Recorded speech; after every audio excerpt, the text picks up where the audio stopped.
João capítulo 10. Estou brincando que um dia eu entrei na casa de uma irmã e a irmã disse: pastor, tem alguma coisa aqui que o senhor acha que deveria jogar fora? Eu disse: tem, essa escrivaninha. O que o pastor vê nela? Eu disse: vejo que encaixaria bem na minha casa. Não vejo nenhum mal, mas na minha casa cairia como uma luva isso. Essa escrivaninha ficaria ótimo lá, só por esse motivo. João 10, acharam aí? Amém. Tem na sua Bíblia João? Versículo 1 diz assim: em verdade vos digo, o que não entra pela porta no aprisco das ovelhas, mas sobe outra parte, esse é ladrão e salteador. Aquele, porém, que entra pela porta, esse é o pastor das ovelhas. Para este o porteiro abre, as ovelhas ouvem a sua voz, ele chama pelo nome as suas próprias ovelhas e a conduz para fora. Depois de fazer sair todas que lhe pertencem, vai diante delas, e elas o seguem porque lhes reconhecem a voz. Mas de modo nenhum seguirão o estranho, antes fugirão dele, porque não conhecem a voz dos estranhos. Versículo 6: Jesus lhe propôs esta parábola, mas eles não compreenderam o sentido daquilo que lhes falava. Jesus, pois, lhe afirmou de novo: em verdade vos digo, eu sou a porta das ovelhas. Todos quanto vierem antes de mim são ladrões e salteadores, mas as ovelhas não lhes deram ouvido. Eu sou a porta. Se alguém entrar por mim, será salvo, e entrará e sairá e achará pastagem. Versículo 10: o ladrão vem somente para roubar, matar e destruir. Eu vim para que tenham vida e a tenham em abundância. Eu sou o bom pastor dá a vida pelas ovelhas. O mercenário, que não é pastor, a quem não pertence as ovelhas, vê vir o lobo, abandona as ovelhas e foge. Então o lobo arrebata e dispersa. O mercenário foge, porque o mercenário e não tem cuidado com as ovelhas. Até aí, quero orar pela sua vida. Pai, ainda diante da tua presença, nós nos colocamos nessa noite para ouvir a tua palavra que é poderosa, que é rica, que é eficaz, que renova a cada manhã. É diante da tua palavra que nós nos prostramos e pedimos a direção do Espírito para falar aos nossos corações. Oramos em nome de Jesus. Amém. Amém. Glória a Deus.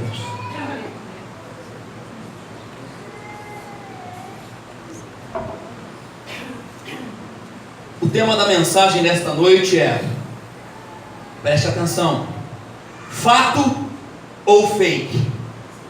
Esse é o tema da mensagem da noite. Ultimamente não se fala de outra coisa, principalmente dentro das redes sociais, deste assunto: fato ou fake? Há uma onda que vem se tomando cada vez mais, e se deu nas eleições, que falaram muito disso, principalmente da fake news, tudo ligado à internet. Na semana passada estava assistindo um comercial de televisão do Banco do Brasil, cujo tema da mensagem, da propaganda era fato ou fake. Nós já sabemos o que é fato. Fato é aquilo que aconteceu, é uma verdade. Já a palavra fake, ela é de origem inglesa e tem o significado de falso ou falsidade. Talvez a sua pergunta seja: o que tudo isso tem a ver com a mensagem desta noite? E o porquê deste tema tão inusitado? Porque é inusitado. Como é que um pastor coloca um título numa mensagem dessa no culto de domingo à noite? Ué, de onde que surge isso? Mas você vai ver que esse tema tem tudo a ver com este culto, com este domingo. Pois a resposta é que isso tudo tem a ver com o futuro da igreja. E nós somos a igreja do Senhor, precisamos abrir os nossos olhos para aquilo que é falso, para aquilo que é verdadeiro. Nós precisamos estar com os olhos atentos sobre aquilo que é falso e sobre aquilo que é verdadeiro, pois é certo que muitas coisas têm adentrado as portas da igreja, que não condizem com a verdade bíblica e com ensinamentos da Bíblia. Muitas coisas têm passado pela porta da igreja, têm adentrado a igreja, Em João, capítulo 1, ilustra bem isso. Capítulo 10, aliás, versículo 1, vai ilustrar bem o que eu estou dizendo. Com a sua Bíblia aberta, está dizendo no versículo 1: em verdade vos digo, quem não entra pela porta no aprisco das ovelhas, mas sobe por outra parte, este é ladrão, salteador. Aquele, porém, que entra pela porta, esse é o pastor de ovelhas.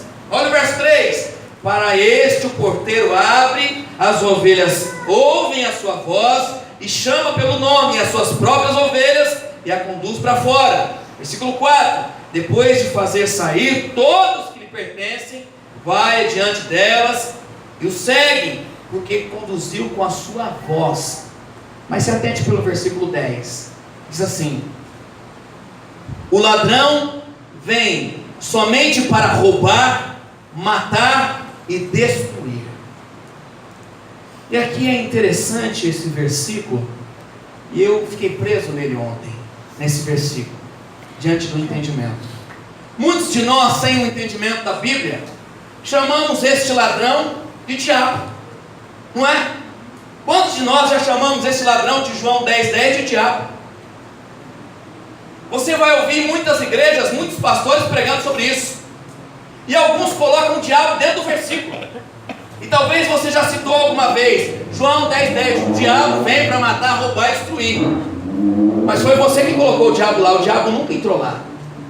Jesus nunca referiu este versículo como diabo. Pelo contrário, ele está explicando isso no início do texto. Não tem nada a ver com o diabo.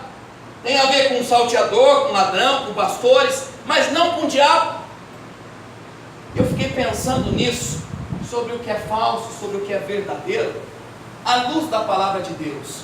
Queridos, para extrairmos do texto o real sentido, nós temos que usar alguns recursos, chamados de hermenêutica, exegese, estudos da Bíblia. E quando você começa a estudar sobre isso, no caso da hermenêutica, ler o contexto, saber do conteúdo daquilo que você está lendo, você começa a descobrir coisas que você ainda não viu. Começa a ficar claro para você aquilo que você não havia entendido.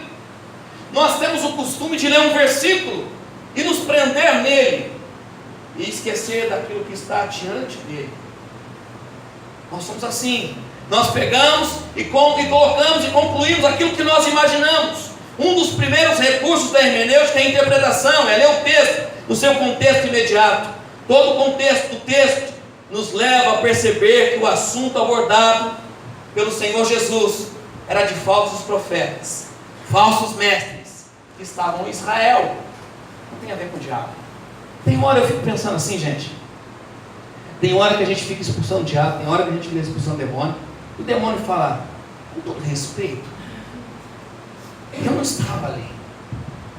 Por obséquio, eu não estava naquele lugar naquela hora.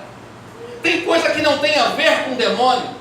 Tenho tido algumas experiências na minha vida cristã, ou dentro do ministério, querido, e é por isso que eu tenho buscado estudar cada vez mais sobre o assunto. Cada vez mais eu tento pesquisar sobre o que se refere à mente humana, pois às vezes nós estamos expulsando demônio onde não existe demônio, ou nós estamos chamando o demônio onde ele não está. Tem igreja que entrevista o demônio, sabia? Chama ele aqui na frente: diabo, você pode vir aqui, por favor? Ele sobe a escada. Por gentileza, diabo, o que você veio fazer aqui? Ele fala assim: vim destruir a igreja. Tudo bem, o que mais que o senhor tem pra gente aqui? Quero acabar com a vida do pastor. Todo diabo quer a mesma coisa: acabar com a vida do pastor e destruir a igreja. Já sei. O que você quer, diabo? Acabar com a sua vida, pastor. Não é novo isso não. Já sabia que você queria acabar com a minha vida. Não só você, como toda a legião quer acabar com a vida dos pastores da igreja. Isso é o que o diabo quer fazer. Mas às vezes nós temos que deter naquilo que está por trás, conhecer um pouco mais do assunto. Esses pastores dispersavam o rebanho do Senhor com as suas falsas doutrinas e foram classificados por Jesus como ladrões e salteadores. Há um outro recurso na hermenêutica, que é interpretar a Bíblia com a própria Bíblia. O Evangelho de Mateus capítulo 7:15 vai dizer: acautelai-vos dos falsos profetas, que se vos apresentam disfarçados em ovelhas, mas por dentro são lobos e roubadores. Há muita mentira por aí, com cara de verdade. Há muito lobo aí, vestido de ovelha, com cara de ovelha. A única forma de identificarmos isso é a luz da palavra de Deus.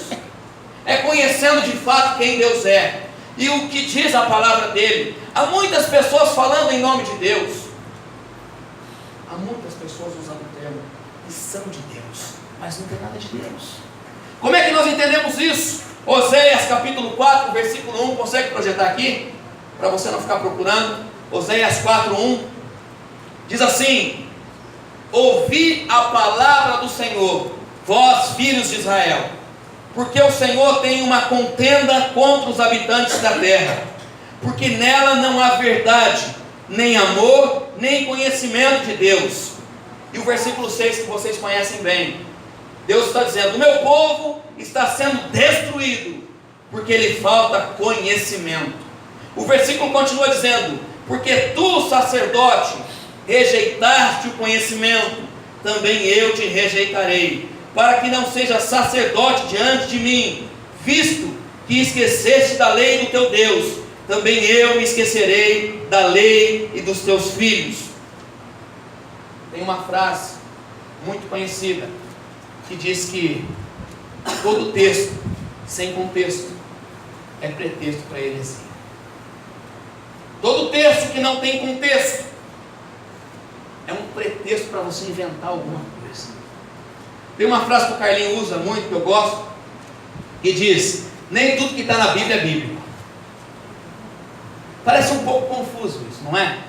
Nem tudo que está na Bíblia é bíblico. Sabe por quê? É porque as pessoas ficam pensando versículos na Bíblia e trazendo a existência de coisas que não existem. Quer um exemplo? A novela que você está assistindo, Jesus. Quem está assistindo Jesus? Novela, não é pecado assistir. Você tem que assistir com a Bíblia na mão. Porque de cada 10 capítulos, meio capítulo está na Bíblia.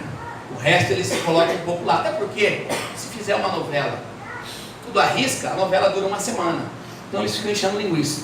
Então tem filho, esses dias o irmão veio perguntar para mim: pastor, fulano de tal era filho da irmã mesmo? Eu falei: eu não sabia disso. Eu não sabia nem que é de irmã. Eu não sabia. Então tem umas coisas que eles ficam inventando família lá que nem tinha, nem a Bíblia nem fala disso. Você sabia que Moisés tinha primo, terceiro grau? Eles não sabia disso, irmão. E a novela vai inventando. Então tem gente que pensa alguma coisa lá na Bíblia e traz uma invenção sobre aquele assunto. É um texto sem contexto, virando, transformando numa heresia. Você acha que as grandes igrejas são chamadas de seitas? Elas nasceram de que forma? Elas nasceram através de um versículo da Bíblia. Se você pegar cada seita, estudar a história de cada uma dessas igrejas, você vai ver que começou com um versículo bíblico. Eles pensaram um versículo e criaram uma história inventada por eles mesmos. E aí eles viajam na maionese daquilo lá, e o povo vai junto com eles. Eles criam um livro e vão andando com isso. Pessoas estão criando versículos, citando textos, para motivacionar plateias, negligenciando o contexto. Porque, querido, se eu pegar na essência da palavra, tem gente que não quer ouvir isso. Se eu pregar a Bíblia em cima de Bíblia, é difícil. E a Bíblia está dizendo isso, que é como chão, comendo o ouvido de pessoas ao ponto de não suportar. Que coisa chata, pastor. Por isso que eu dou uns pulos às vezes, dou uns gritos, faço o pessoal dar risada. Porque se assim, se você ficar na essência, as pessoas é como se achassem tudo isso muito chato, desconhecendo aquilo que Deus quer para a igreja. Tem gente inventando coisa todos os dias nas igrejas. Eu não tenho o costume de visitar a igreja, querido. Eu não gosto desse negócio. Se eu tenho a minha, eu vou na minha. Eu visito a minha igreja, amém? Amém. O negócio de ficar visitando a igreja dos outros, eu não entendo isso. Você não está conseguindo comer aqui, irmão? Eu não sei porque, pastor, eu senti de visitar lá do outro lado. E sabe por quê? Qual é o motivo? Não é porque é o parente que eu nem conheço, parente do fulano. Mas irmão, para com isso. Você vai deixar de comer dentro da sua casa para comer na outra? Você já conhece o seu feijão, já conhece o arroz, mas vai que Deus dá uma revelação lá. Deus vai te dar uma cacetada lá. Fala, o que você está fazendo aqui? Foi tão engraçado um dia uma irmã, ela veio na igreja aqui, ela disse, pastor, eu estava na nossa igreja lá, não vou falar o nome, e a gente viu quem ia pregar, decidimos vir para cá na última hora. Irmão, ela pegou eu num dia aqui, e parece que tudo que eu preguei foi direto para ela. Ela falou assim, pastor, se eu soubesse que a mensagem é essa, eu teria ficado lá mesmo. Eu disse, bem feito. Esse negócio de ficar aí atrás dessas coisas. Ai, sabe quem é? Ontem eu fui na igreja diferente. Vou confessar para você, antes que você vê em algum campo aí, antes que o Marcelo delaque com alguém. Eu fui na Nazarena Central. Não tinha compromisso nenhum à noite. Não tinha compromisso nenhum. E o Marcelo havia mandado uma mensagem para o Rodolfo Abrantes. E ele está cantando e pregando lá. E eu tenho acompanhado esse rapaz, o testemunho dele, totalmente Deus, 100% Deus. Dentro da sua simplicidade, irmão, já me pega pela simplicidade. Quer me pegar, quer me conhecer, quer andar comigo, é sendo humilde. Gente que tem um ar de soberba não fica perto de mim. Qualquer um que esboçou, por isso que aqui, irmão, vai ser muito difícil ficar alguém com soberba. Porque eu vou catar pelo braço e jogar para fora. Porque aqui soberba não tem. Deus não lidar com essas coisas. Mas eu fui lá e fui tocado por Deus, e Deus falou poderosamente no meu coração, naquele lugar, usando a vida daquele servo. Rodolfo Abrantes, você pode vir na sua casa depois, o testemunho dele. Mas o último motivo, a única coisa que me faz ir, é quando eu não tenho o que fazer naquele dia, e quando eu conheço quem vai estar lá. Se eu soubesse, querido, que tinha que dar R$5 para entrar, não teria ido. E não é porque eu não tenho R$5 no bolso, é porque eu não acredito nessas coisas. Eu acredito que a palavra tem que ser dada, o povo ouvir, sem cobrar. Não é esse negócio de cobrar. Já pensou eu cobrar R$1 de cada um todo domingo? O negócio ia ficar bom. Não acredito nessas coisas. Tem gente que fica viajando nessas coisas. Tem gente que transforma o versículo para motivar pessoas, negligenciando o contexto que traz real entendimento. Muitos líderes, querido, têm levado objeto para dentro do templo. Eu fico vendo umas coisas às vezes. Eu falo assim, Deus, eu não posso ver porque eu peco quando eu vejo. Então algum irmão às vezes fala assim, assiste o fulano de tal, e eu vou lá e peco, assisto. Vejo a igreja, o que as pessoas estão fazendo na igreja, levando objetos para a igreja. Tem gente pegando termos, versículos do Velho Testamento, trazendo para dentro da igreja. Esses dias eu estava vendo um cara entrando com uma arca. Eu falei, o que você está fazendo, cara? A arca da aliança, aleluia. Eu falei, meu Deus, o sangue espargido na porta da igreja. Eu falei, esse povo está tudo doido, tudo maluco. As pessoas ficam inventando figuras, objetos. Lembra de Arão, quando Moisés sobe no monte, e o povo fica ali caótico? O que vai acontecer agora? E tal, faz alguma coisa, Arão, e Arão faz o bezerro, e o povo adora. Ah, querido, o povo ultimamente está assim. Não vem você em 2019 e fala assim, pastor, e agora vai ter o quê? O que nós vamos fazer? Deixa eu dizer o que vai ter em 2019. Oração, estudo da palavra, jejum, consagração, pregação da palavra de Deus. Isso vai ter muito em 2019. Eu imaginava que ia ter alguma coisa diferente. O que é diferente para você? O que é diferente? Pois é nisso que Deus vem. É nisso que Deus derrama. É nesse ambiente que Deus abençoa. Instante não. As pessoas ficam inventando coisas. Ah, mas vamos fazer isso, vamos trazer aquilo. Pastor, pensei em trazer umas cortinas vermelhas, porque no Velho Testamento, no tabernáculo, tinha uma cortina lá, eu não sei da cor, mas vamos colocar uma vermelha, vamos colocar uma azul, vamos fazer alguma coisa, vamos pegar as pedras de um Jordão, vamos colocar na porta da igreja. Querido, já deu um trabalho danado para colocar essas pedras aqui na frente. Pega essas aqui mesmo. A gente está inventando isso. O autor de Hebreus capítulo 9, ele começa a dizer, Jesus veio para a nova aliança. Jesus veio para não desmanchar aquilo que foi feito, mas trazer cumprimento daquilo. As pessoas ficam com alegoria dentro da igreja, motivando pessoas. Vamos criar alguma coisa para a igreja continuar firme em 2019. porque se não criar nada, é capaz de sair alguém. Que conversa é essa? Estava vendo o pastor Luiz Hermínio dizendo, estava citando para os irmãos, ele foi pregar numa igreja nazarena, ele é de Itajaí, Rio Grande do Sul, se eu não me engano. Rio Grande do Sul, Itajaí mesmo, né? Santa Catarina. Estava ouvindo a mensagem dele e perguntaram, pastor Luiz Hermínio, qual é o segredo da expansão da igreja? Temos visto a sua igreja crescendo, a sua igreja avançando. Qual é o segredo? O que está fazendo de estratégia nisso? Não tem estratégia nenhuma. Nós estamos pregando a palavra, estamos amando o povo, estamos cuidando do povo. Esse é o segredo. Tem gente se martelando com estratégias. Tem pastor que não consegue dormir. O que eu vou fazer de estratégia? Eu vou colocar uma placa que vai chamar a gente aqui. Eu vou inventar um versículo que não está na Bíblia para atrair gente. Deus não está nessas coisas. Nós vamos continuar trabalhando. Nós não estamos parados, nunca paramos. Até porque eu sempre falo que se eu parar eu morro, querido. Se um dia você me ver parado, pode que eu ficar lá. Pode ligar lá no cemitério Aleias. Eu falo o número do buraco. Pode enviar, porque o dia que eu parar é porque eu estou morto. A gente não está parado. Mas a gente não vai se movimentar do jeito que o mundo quer que a igreja se movimente. Nós nos movimentamos da forma que Deus quer que movimentamos, não do jeito que o mundo quer. Pastor, vamos fazer isso. E às vezes chega gente na igreja, não tem ninguém que chegou falando isso para mim. Mas eu estava com um pastor na semana passada, e ele disse que chegou uma família animada, veio de outra igreja, querendo implantar 10 ministérios em 2 meses. Estou exagerando um pouco aqui, mas queria implantar um monte de coisa. E queria fazer isso. Eu falei, o que você fez? Sim, eu disse para eles, vai orar, eu vou orar, e depois você ora de novo, eu oro de novo.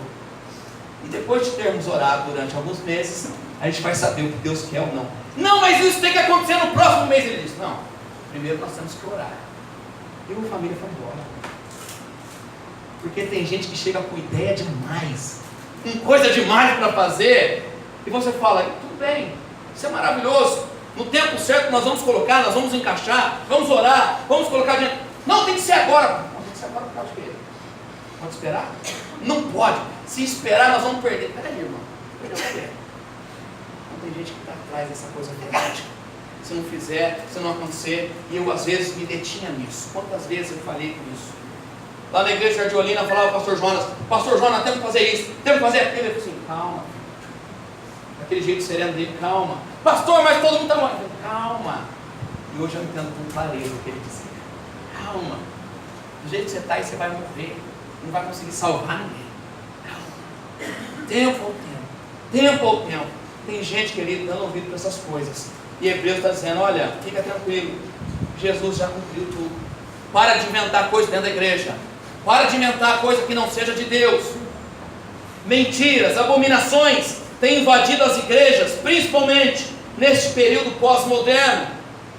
E o motivo principal tem sido a falta de interesse do povo de Deus, ou que se diz de Deus pela Bíblia. Talvez você esteja dizendo assim, pastor, mas todo dia eu ouço alguma coisa. Todo dia eu ouço 1 minuto com Deus. Pastor, todo dia eu ouço 30 segundos com Deus. Pastor, todo dia eu ouço o alimento de Deus. Porque tem cada nome hoje. Todo dia eu ouço a figueira de Deus. Todo dia eu ouço o pastor fulano de tal, o missionário ciclano, o profeta. Tem gente de todo jeito hoje.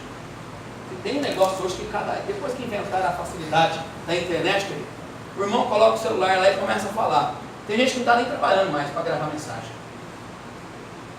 Todo dia lá. Eu não estou falando que não são mensagens que abençoam. Eu não estou falando que são mensagens que não edificam. Tem muita mensagem edificando. Tem muita mensagem abençoando. Agora a pergunta que eu faço para você, e eu faço para mim quando eu recebo uma, é tentar saber quem está falando por trás da mensagem. Quando eu recebo a mensagem de alguém, eu procuro saber quem está ministrando. Quem é este cara? Quem é essa moça? Quem é esse senhor? Quem é essa senhora que está falando? Porque como é que eu vou ficar ouvindo alguma coisa se eu nem conheço quem é? Eu preciso conhecer o testemunho. Eu preciso saber de onde que está vindo, para onde que está indo. Eu preciso comparar com a Bíblia, se está dizendo verdade. Porque às vezes nós caímos numa situação que é bom aquela palavra para aquela hora. Você acorda de manhã com a conta de luz para pagar. Aí vem a mensagem, 1 minuto com Deus. E a música, Você fica viajando, vai relaxando com a música. Daqui a pouco, se você acordou com a conta para pagar hoje, Deus tem vitória para a sua vida. Sabe o que eu queria que o cara estivesse falando lá? Eu tenho os R$150 da sua conta de luz para te dar. Ele falou assim, Deus tem vitória para a sua vida. Você fala assim, tudo bem que Deus tem vitória, mas quem é que vai me dar os R$150? Porque a conta custa R$150. Só falar que Deus tem vitória é muito fácil. Eu quero que as pessoas apresentem o que realmente precisa. Não adianta eu ficar falando para você que Deus vai te dar comida e te ver passando fome e não te dar nada. Eu tenho que dizer, Deus vai abastecer a sua casa, mas eu tenho que perguntar para você, tem alimento lá? Porque se não tem, nós vamos levar. Tem gente ouvindo essas mensagens e aí fica, que lindo, que maravilhoso essa voz, porque tem uns que tem uma voz tão linda, não tem? Deus vai abençoar a sua vida hoje. Hoje, essa semana, será uma semana de vitória para você. Receba em nome de Jesus. Não é bonito? Eu também sei fazer. Vou começar a criar um canal para isso. A gente treina a voz e fica alguém tocando no fundo. Né, Marcelo? As pessoas ficam emocionadas. Atos capítulo... Você não precisa abrir. Atos capítulo 17, 11. Diz que Paulo e Silas, eles entraram numa cidade chamada Bereia. E quando eles entram na cidade, eles começam a anunciar o Evangelho de Cristo. Sabe o que diz o versículo? Que quando esse povo ouve a mensagem, e diz o versículo, que eles tinham mais mente, mais atenção, mais equilíbrio do que os tessalonicenses, que já eram pessoas preparadas. Quando eles lidam com a informação daquilo que Paulo estava dizendo, a Bíblia diz que eles foram olhar nas Escrituras para saber se tinha coerência aquilo que estava sendo ministrado para eles. Eles foram conferir. O povo foi conferir. Você fica ouvindo a mensagem um tempo com Deus. Você já parou alguma vez para saber se aquilo que a pessoa está falando está na Bíblia? Ou se ele inventou alguma coisa? Porque nós estamos perecendo por não conhecer de fato aquilo que Deus tem para a igreja. Veja que as maiores igrejas que cresceram rapidamente, seja ela católica, depois do início do cristianismo, a católica romana, até as igrejas que se denominam evangélicas hoje, veja que houve um crescimento rápido. Elas se tornaram grandes. E aqui eu não tenho nada contra a igreja católica, não tenho nada contra a igreja neopentecostal, mas também não tenho nada a favor. As neopentecostais, para você entender bem, são as que passam na televisão que você vê. Os melhores canais, o melhor horário, são as neopentecostais. Estão passando lá. E você já vai sabendo qual é o nome de cada uma. Essas igrejas cresceram rápido demais. Tem igrejas, eu estava vendo uma, estudando uma esses dias, a informação dela, ela tem menos de 30 anos. Uma das maiores. Ela está em quase 200 países. Sabe o que é isso? Cresceu de uma forma avassaladora. E a igreja cresce, e as pessoas que estão dentro da igreja não têm acesso à verdade da palavra. Desde o início da igreja católica, querido, não tinha acesso. O Carlinhos estava ministrando isso na escola dominical. O início da igreja, como se iniciou, os pais da igreja não tinham acesso. Depois veio o latim. Imagina você, a igreja tinha acesso à Bíblia no latim, no hebraico, no grego, e o restante não sabia nada, não tinha acesso à verdade. Depois de mais de 1000 anos, pessoas começaram a ter acesso à Bíblia. Martinho Lutero, em 1517, começou a descrever no alemão, em outras versões da Bíblia, porque eles não tinham acesso à verdade, não conheciam de fato quem era. Tem gente que entra e sai dentro dessas grandes igrejas e não abrem a Bíblia, vão de encontro àquilo que o pregador fala, e se ele estiver inventando alguma coisa, todo mundo vai junto com ele. Você tem acesso à Bíblia, a mensagem é gravada. Quando você chegar na sua casa, ou enquanto eu estiver falando, vai anotando para você falar se realmente o pastor está dizendo aquilo que está escrito nela. Se ele não está inventando uma história dele para a igreja, porque muitos têm fantasiado uma história e levado uma multidão inteira a crer naquilo. Pessoas, queridos, se tornaram idólatras, seguidores de coisas que não existem, por ouvirem palavra de um líder. Até pouco tempo o mundo reconhecia um homem como um porta-voz de Deus, com todo respeito, como um porta-voz de Deus, querido, e as pessoas se dobravam diante disso. Pessoas largavam o que estavam fazendo para ir ficar perto. Vai que ele dá um espirro e cai um pouco de água em mim. Se eu der um espirro aqui, todo mundo sai correndo, né, irmão? Tem grandes homens de Deus, mulheres de Deus, que não são socorridos, que não são amparados, porque se chamam João, Maria, Bastião, não aparecem na televisão, mas são as pessoas que Deus está usando para pregar a verdade, vida. E nós focamos os olhos naqueles que não estão ministrando palavra de Deus, e achamos que esses são tal, porque nós gostamos de ficar perto de gente famosa. Gostamos ou não gostamos? Ontem eu estava vendo lá o Rodolfo, ele ficou no canto dele todo simples lá, hora e meia, um irmão cumprimentar, aquela coisa, ele é muito simples, paz do Senhor, Deus abençoe, e eu ficava só olhando as pessoas. Eu sou muito fã seu, aleluia. Ah, que conversa é essa, irmão? Sou muito fã seu, eu gosto de ouvir as suas ministrações, mas eu sei separar as coisas. Ele é tanto homem de Deus como eu sou. Da mesma forma que Deus usa a vida dele, usa a minha também. Que história é essa? De achar que ele é algo extraordinário. Irmão, certa vez eu vou querer chegar no céu, se Deus me permitir. Eu quero ter encontro com alguns apóstolos ali, quero sentar com alguns, mas não vou ficar detendo meu tempo nisso não, embora seja a eternidade. Mais cedo ou mais tarde eu vou me encontrar com Paulo, é ou não é, irmão? Já pensou você chegar no céu e ficar ali extasiado? Não, onde que está Paulo? Não, onde que está Moisés? Eu falei, eu não vou ficar preocupado com isso nada. Eu quero sentar com Paulo. Eu quero sentar com Moisés, seu Antônio, para pescar alguma coisa. E lá o peixe vem rápido. Lá você faz assim, o peixe pula na sua mão. Está na Bíblia isso não, viu, irmão? Mas vai ter tempo. Agora esse negócio de ficar saindo na foto, não tem nada de Deus nisso não. As pessoas estão se detendo nessas coisas. A maioria dos seguidores tem seguido essas pessoas, não tem se tornado seguidor de Cristo, mas seguidor de homens. Eu fico pensando se esses líderes morrerem, o que vai acontecer com a igreja. Recentemente um grande líder de uma grande denominação pregou o evangelho, uma igreja conhecida, uma igreja de crente, faleceu. Uma grande denominação. Eu tive a curiosidade de entrar no templo, tamanho era na Avenida Paulista, na Avenida do Estado, São Paulo. Sabe o que aconteceu? Está uma bagunça danada lá, gente. É filho contra cunhado, contra irmã, está um negócio lá na igreja. Porque quando morre um líder, parece que tudo acaba.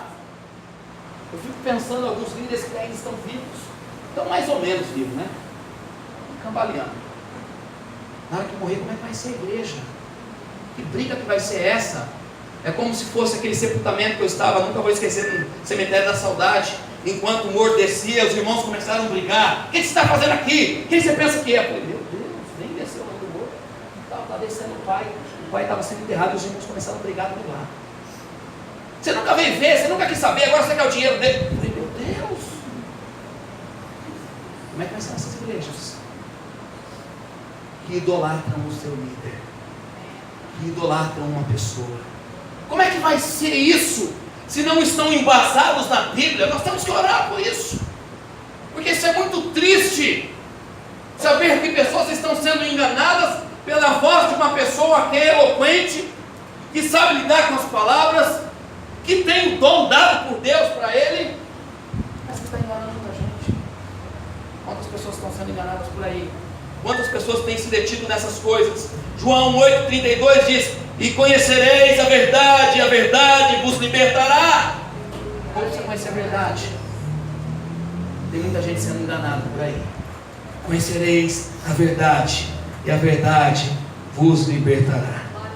Dizer que o homem deve ser se dobrar diante de uma imagem ou de alguém fake, falso. Isso é fake. Deuteronômio capítulo 27, 15 diz: maldito o homem que fizer imagem, esculturas, ou fundição, ou abominação para o Senhor. Êxodo capítulo 20, a partir do versículo 1, vai falar dos 10 mandamentos. E Deus começa a dizer nos 10 mandamentos: não terás outros deuses diante de mim, não farás para ti imagem, escultura, não se prostrará diante dela. Terceiro, não tomará em vão o nome do seu Senhor. Isso é verdadeiro, isso é fato. O que é fake, o que é falso, é nos dobrar diante de um homem. Nós não podemos nos dobrar diante de homem nenhum. Por mais que você tenha um carinho pela minha pessoa, por mais que você goste do pastor Aguiar, por mais que você goste do pastor Manuel Lima, ou de grandes homens e mulheres que passaram por essa terra, eu não me dobro diante deles. Alguns homens eu gosto de ouvir pregando. Às vezes quando eu estou em casa ou no carro, eu coloco para ouvir algumas mensagens, isso é bom, mas isso não me faz dobrar diante deles. Eu me dobro somente do Criador, diante do Criador do universo.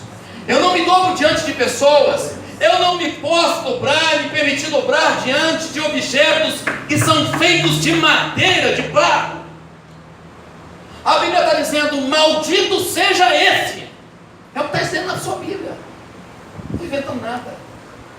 Falando maldito seja quem fizer e quem se prostrar.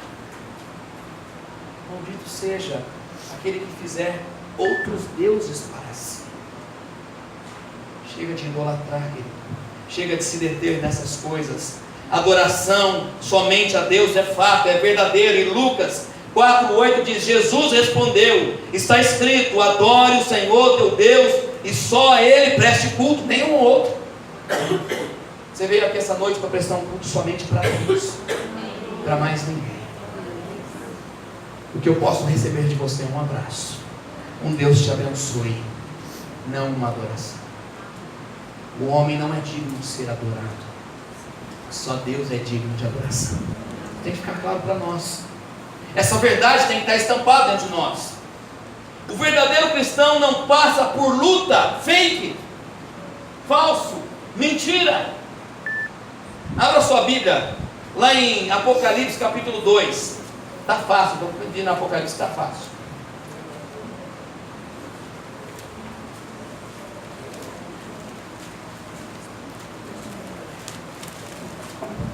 O verdadeiro cristão não passa por luta.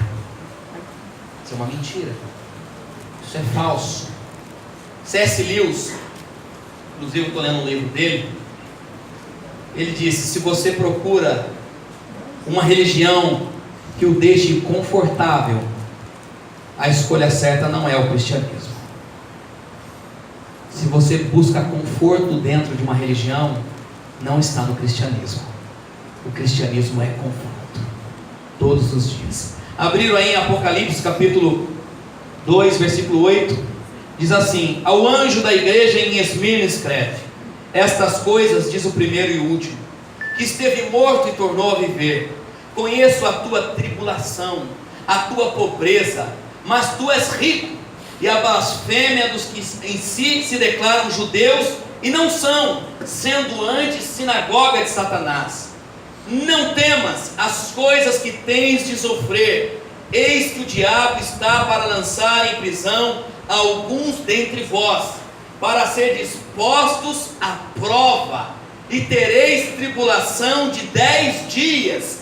Sê fiel até a morte, e dar-te-ei a coroa da vitória. Olha o que Deus está dizendo para a igreja dele: eu conheço a sua luta, eu conheço a sua perseguição. Eu sei que você é pobre e todavia és rico. E Deus não estava dizendo rico financeiramente, está dizendo que era rico, uma vez cheio da presença de Deus. Uma igreja perseverante em meio às suas lutas. Está dizendo: olha, o diabo vai lançar alguns de vós 10 dias em sofrimento. E às vezes nós nos colocamos nesses 10, 15, 20, um mês, 2 meses, um ano de luta. Você começa a dizer: Deus, quanto tempo de luta, quanto tempo de perseguição. Mas está escrito que isso vai acontecer com nós, que nos declaramos cristãos. Essa mentira que está estampada por aí, que não vamos passar por luta, não faz parte da Bíblia. O que a Bíblia diz é que vamos passar, mas ele diz: persevera, fique firme, pois está reservado para você a coroa da vida, da vitória. Amém. Fica firme. É como se Deus estivesse dizendo para a igreja dele aqui hoje do Nobel: fica firme, persevera na sua luta, ser fiel até a morte, e dar-te-ei a coroa da vitória. É fato, é verdadeiro. Evangelho de Mateus 24:13 diz: mas quem perseverar até o fim, este será salvo. Amém. Tem coisas que são falsas, estão dizendo por aí. Todo crente é cheio de vitória. Somos cheios de vitória, conquistada há 2000 anos atrás na cruz do Calvário. Um dia Jesus foi lá e tomou a morte para si, e pegou a vida de volta.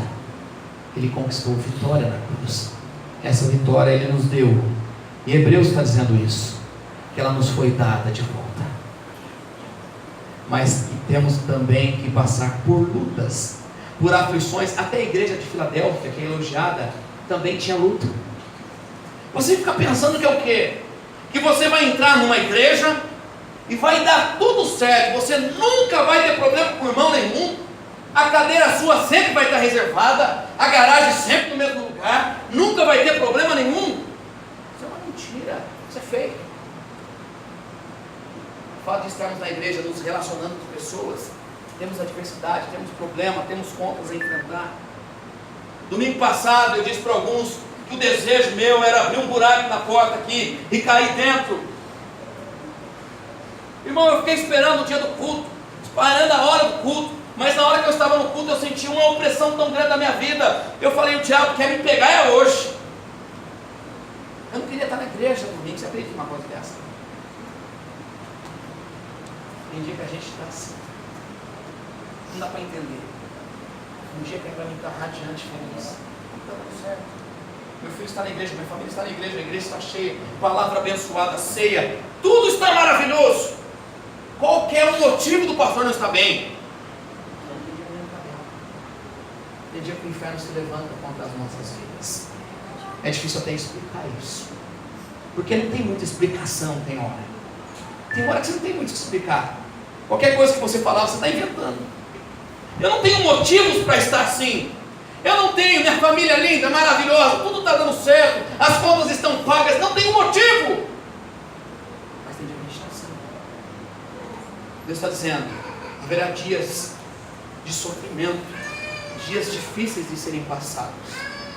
Haverá dia de luto, haverá dia de tristeza, haverá dia de solidão, mas tem de bom, pois eu vou estar com você nesses dias e vou conceder vitória para a sua vida. Aleluia. Todo cristão deve ser próspero financeiramente. Fake, mentira, falso. É uma mentira. É uma mentira que alguns têm inventado por aí. Lucas capítulo 2, 7 diz que Maria deu à luz a um menino chamado Jesus, o nosso Salvador. Nasceu numa manjedoura, não tinha lugar para ele, querido. Não tinha lugar para ele nascer. Você pode imaginar o Senhor e Salvador da minha e da sua vida não ter lugar para nascer? E mais, ele foi criado por duas pessoas de total simplicidade, Maria e José. José era carpinteiro. Querido, José não era dono de empresa. José fazia madeira, fazia púlpito, mexia com trabalho pesado. O recurso era pouco. A vida de Jesus foi uma vida simples. Tem pastor pregando por aí, tem líderes, profetas pregando por aí, que o crente tem que ser rico. Eu não sei de onde que eles tiraram isso. Quando você olha para os discípulos, para os apóstolos que andaram com Jesus, eram pessoas simples. Paulo, o grande apóstolo, recursos, poucas coisas, não tinha muito o que fazer. Quando eu olho para a vida de John Wesley, nós somos baseados na sua doutrina, um pai da igreja. Um homem que tinha tudo e se vendeu, e vendeu tudo para os orfanatos e doou. E a história dele, no final da história, diz que John Wesley, no fim do seu tempo, terminou com um chaleiro, com um paletó e com um sapato, e milhares de almas salvas para Cristo. Queridos, isso faz toda uma diferença. Eu não sei porque as pessoas estão inventando por aí que para você ser cristão você tem que ser próspero. Se você não tem carro, é porque você não é cristão. Se você não tem casa própria, é porque você não é cristão. O engraçado é que tem gente pregando isso que nem ele tem carro. Esse miserável está pregando isso, nem ele consegue comprar o dele. Eu me vinculei uma vez com uma igreja, com um trabalho não deles lá, no meu ambiente de trabalho, fui prestar serviço para eles. E eu via as campanhas, os projetos grandiosos, até Deus colocou no meu coração para sair daquilo, e eu disse, eu não quero mais trabalhar com vocês. Por quê? O dinheiro não está dando? Eu falei, o dinheiro é bom, e entra bastante, mas Deus colocou no meu coração que esse negócio está errado, eu não quero mais fazer serviço para vocês. E parei. Mas eu ficava olhando aqueles pastores virando a noite, trabalhando, fazendo, correndo, campanha em cima de campanha. Eu olhava para ele, não tinha onde cair morto. Eu falei, que raio de prosperidade que é essa? Por que vocês pregam tanto que as pessoas têm que ser ricas e dar testemunho, se você mesmo não consegue pôr alimento na sua casa? Que contradição é essa? As pessoas estão inventando isso. Jesus não tinha onde nascer, ele não teve nem onde ser enterrado, embora não precisava de muito tempo para isso, porque a Bíblia diz que ele haveria de ressuscitar, né? Não precisava de muita coisa para Jesus no sepulcro, não, porque o sepulcro era questão de dias para ele, mas não tinha onde enterrar, não tinha onde nascer, não tinha onde enterrar. A sua vida foi simples, e pessoas estão pregando por aí sobre prosperidade. Não sei de onde que elas tiraram isso. É fato, é verdadeiro, que o que evidencia o cristianismo na vida não é a posição social ou financeira, é o quanto você se envolve com ele, a pessoa de Cristo. Os apóstolos, os seguidores de Cristo, eles não tinham dinheiro, não tinham recurso, mas quando eles entraram em Antioquia, quem apontava o dedo dizia, os cristãos estão vindo por aí. Por que cristãos? Porque se pareciam com Cristo, tinham a personalidade, o formato, o jeito de Cristo. É por isso que eles são chamados de cristãos. Eles não tinham corrente de ouro, eles não tinham grandes carruagens, eles tinham palavra e autoridade vindo de Cristo na vida deles. Eles tinham poder vindo do céu. Atos capítulo 3, versículo 6, você conhece o texto. Pedro está junto com João, chega à porta do templo chamado Formosa, costumavam colocar um paralítico na porta, e colocando lá o paralítico acostumado todo dia com esmola, e ele chegou em Pedro, em João, e disse, me dá uma esmola aí. A Bíblia diz que Pedro fita os olhos nele e diz, não tenho prata, não temos ouro, mas em nome de Jesus o Nazareno levanta e anda. Ah, querido, o detalhe não está no dinheiro, não está na posição social, está em quanto você se envolve com a pessoa de Cristo, o quanto você o busca. Isso é verdadeiro, isto é real, isto é fato. O que dizem por aí, contrário a isso, é mentira. Para ser reconhecido como cristão, você não precisa ter o melhor carro, você não precisa nem ter carro, você precisa ter uma vida cheia de Deus, você precisa ter uma vida cheia da presença dele. Isso vai demonstrar de fato quem você é. Pregam aí um evangelho terreno, isso é fake, é mentiroso, é falso, é fato e verdadeiro, que está escrito em Filipenses capítulo 3, 20, que diz assim, pois a nossa pátria está nos céus, de onde também aguardamos o Salvador, o Senhor Jesus Cristo. Esse evangelho pregado de terreno aí, querido, é muito pequeno, é muito baixo, é muito curto. Eu não sei quantos anos você vai viver, não sei quantos anos eu vou viver, mas se eu viver mais 50, eu acho que é muito para mim. Eu acho que mais uns 20 seria bom. Dizem que quando você vive até os 50, 60, você fala assim, podia viver mais uns 10. E quando você chega nos 70, você fala, podia viver mais uns 5. E é sempre assim, né? Mas eu penso que mais uns 20, 30 anos para mim é suficiente. Eu não sei quanto tempo você vai viver. Eu falo dentro da minha intensidade, né? E pregando o evangelho para todo lugar. Não sei de onde vai vir, eu estava vindo com a minha mãe hoje no carro, falou que uma irmã morreu enquanto ela estava louvando o Senhor. E o marido disse que ela morreu feliz porque era o sonho dela. O meu sonho é morrer pregando. Então, se um dia eu cair aqui, você vai ver que eu realizei meu sonho. Caí morto pregando, glória a Jesus, vou direto para a glória. Que seja uma mensagem poderosa nesse dia, né, irmão? Que seja uma mensagem do céu nesse dia, né? Mas é fato que a nossa pátria não é essa. A nossa pátria é no céu. Temos algo glorioso. O evangelho não pode ser ministrado como um evangelho terreno. Ele é muito curto, ele é muito pequeno. O que as pessoas estão fazendo por aí, dizendo que é nessa vida é que devemos ser felizes, isso é uma mentira.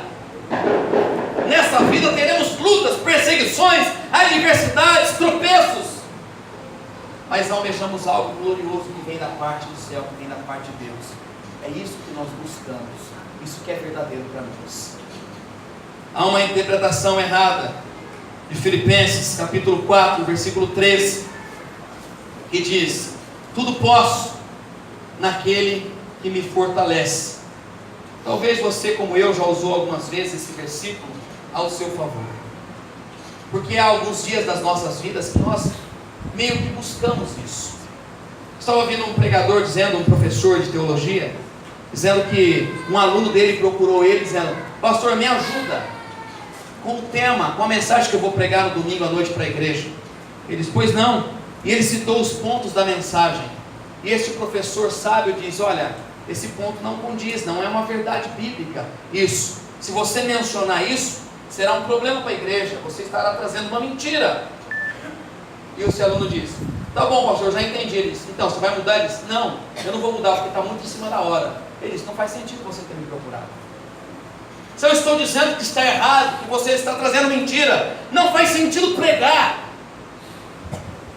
Mas algumas pessoas, mesmo sabendo que aquilo é uma mentira, elas escolhem viver aquele versículo para a vida delas, mesmo sendo enganada por eles. Tudo posso naquele que me fortalece. E a gente entra dentro do campo material, no campo do poder, no campo de tudo, e passamos por cima de pessoas dizendo: nós podemos todas as coisas. E tem cantor evangélico aí, querido, cantando beijinho no ombro. Opa!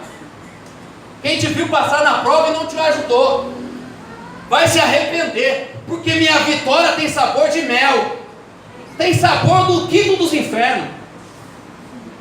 Crente não deseja mal para ninguém, gente.